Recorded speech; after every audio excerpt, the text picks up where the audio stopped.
I'm Uncle Joel with Pen and Reel, and I just got back from watching Birds of Prey and the Fantabulous Emancipation of one Harley Quinn. As sort of a sequel to Suicide Squad, in that it uses the same Harley Quinn in Margot Robbie, this felt like a continuation, at least based off of the promotional material and using the same costumes. I wasn't really sure what to expect. I actually am one of the few who kind of enjoyed Suicide Squad, but full disclosure, that was because I went in with very low expectations and I was able to turn my critical mind off, which I normally am not able to do. And so with those low expectations and without being critical, I kind of had fun with it. I don't by any means think it was a good movie, and I haven't seen it since opening night, so I am expecting that if I were to watch it again, my enjoyment of it would drop significantly. So going into Birds of Prey, I had equally low expectations. Since it felt like it was a follow-up to Suicide Squad, I was expecting more on the same level as Suicide Squad. I am happy to say it is very different from Suicide Squad. It is not trying to be a follow-up to Suicide Squad. I would say, if you can, shut Suicide Squad out of your memory when you're watching this movie. Don't think about Suicide Squad at all. The movie was fun. It was good. I enjoyed it. There were things that were not perfect, but overall, I would say this definitely exceeded my expectations. One of the problems that I had with it was a lot of the marketing and even the title.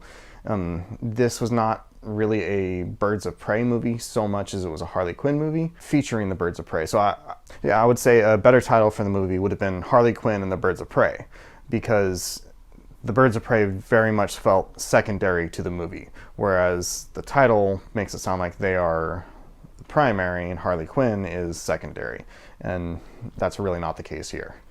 That being said, there were some really good aspects of the characters, and there are some that just weren't that great. For me, as a fan of the comics, it was a little bit difficult to separate some of it. There are areas that I am critical of that I feel like other people might not be, but there are also areas that other people are really critical of that I am less so. We'll get into that. So to start with, the character designs, I'm not going to really talk about Harley Quinn herself, as she's already established. People know her, people know how people feel about Harley Quinn in the comics and in the original Batman the Animated Series, as opposed to the way she is in this. I'm not going to really focus on that. The Birds of Prey as a group did not feel like a group so much until much later in the movie. So in a sense, this is more an origin movie of the group and introducing the different characters. It's not really a team movie as it is presented and as it seems.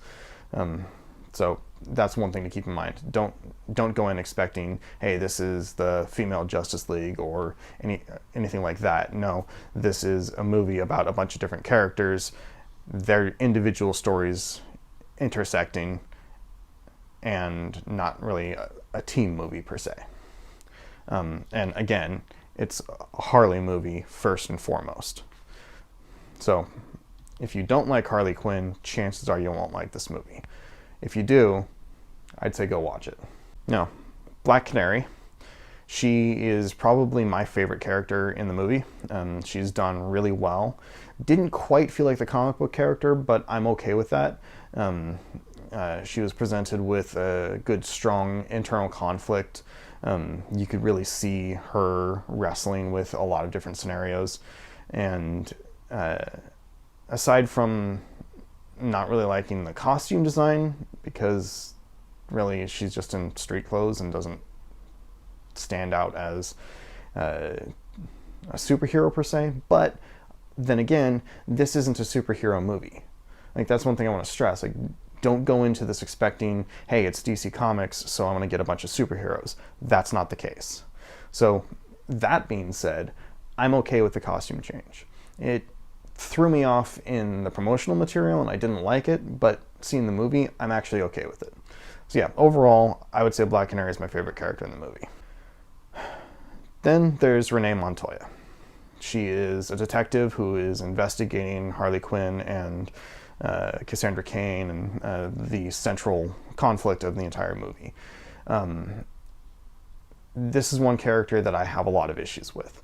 The way she always was in the comics was this young cop who kind of fought against a lot of the internal corruption, really strove to be the best she could within a corrupt system in the Gotham City Police Department. She was a standout, very complex character, particularly in the Gotham Central comics. And then as she grew, she had a lot of depth, a lot of complexities, and significant character growth. Whereas in this movie, she feels more like just your typical detective. Like, there was nothing unique about her. Okay, yeah, she butts heads with the boss. She's gonna go do her own thing. She's gonna solve the case no matter what, and like nothing felt unique about her. She felt very cliche, very old-fashioned. Old-fashioned detective, and like what you'd find in most noir stories, or and not in a like in an intriguing way. It's just like, this is very cliche, and it even went to the point that there is a line in the movie where they make fun of how cliche she is. So it was clearly a design choice, but one that I felt like stripped the character of a lot of personality and a lot of what made her who she is. I didn't feel like this was a character that could grow into the Question role as she did in the comics. I didn't feel like this is a character that had a lot of future development at all. It was just very, very one note, very, I hate to keep using the word, but very cliche. And small complaint was they chose a much older actress for a role that I have always pictured as very young.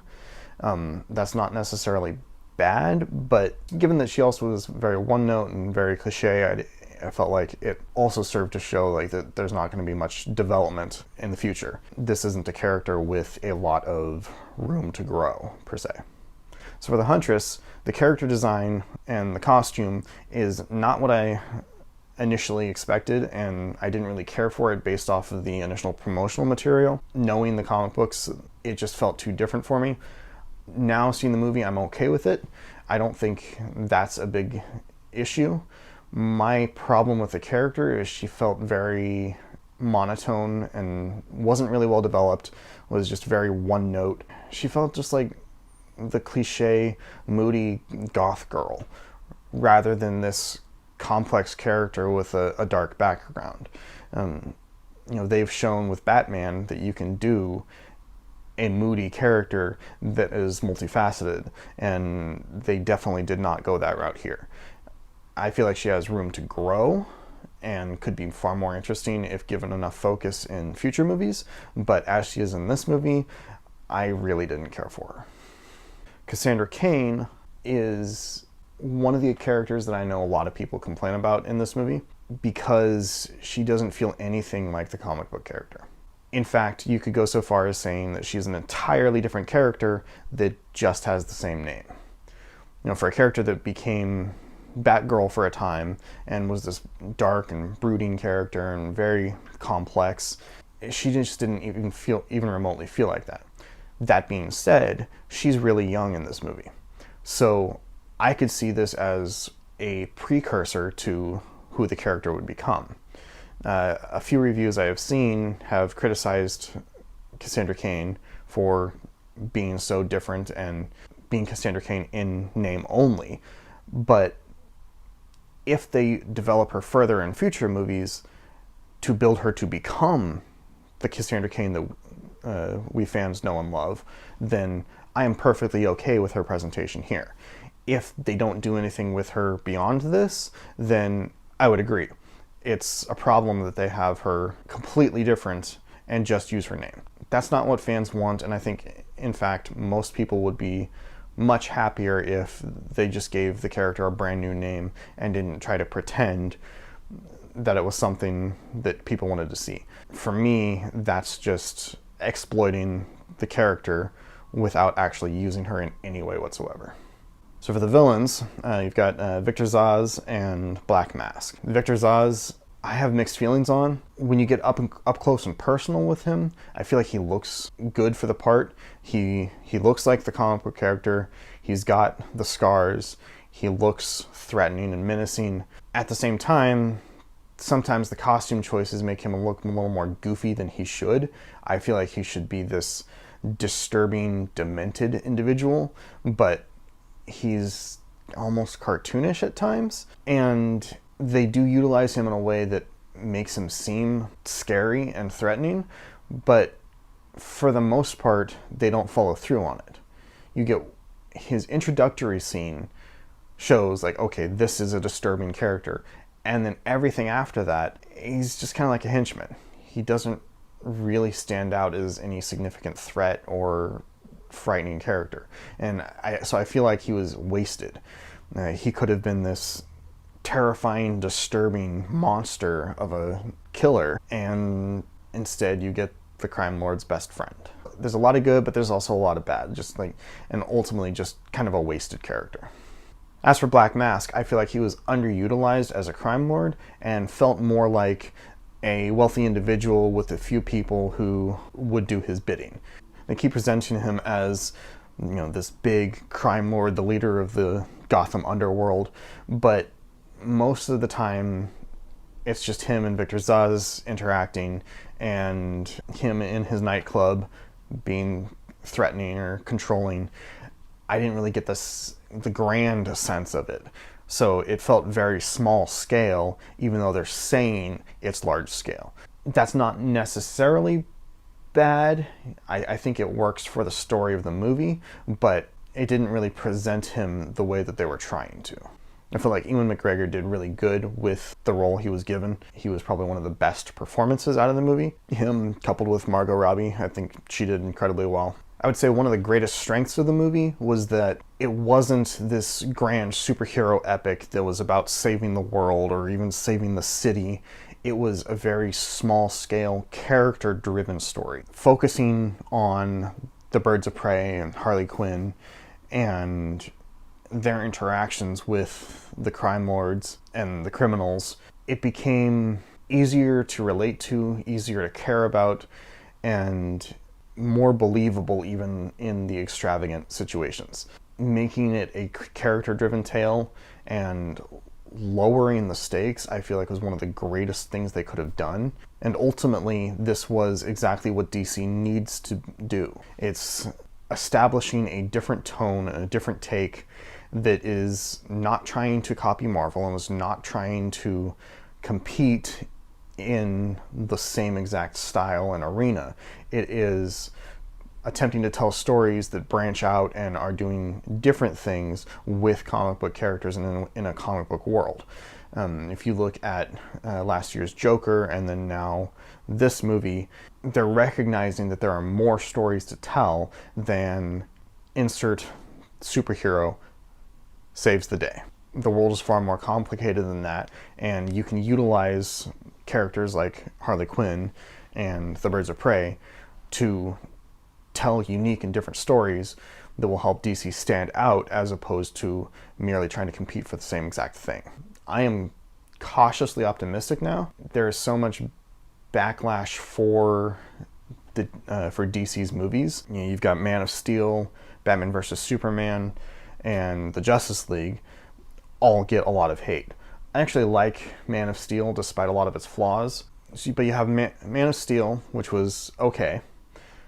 Batman vs. Superman and Justice League, which were not very good. Suicide Squad, which was not very good. So you got one okay and three bad movies. But then you have Wonder Woman, which is good. Aquaman, which I would say is just okay.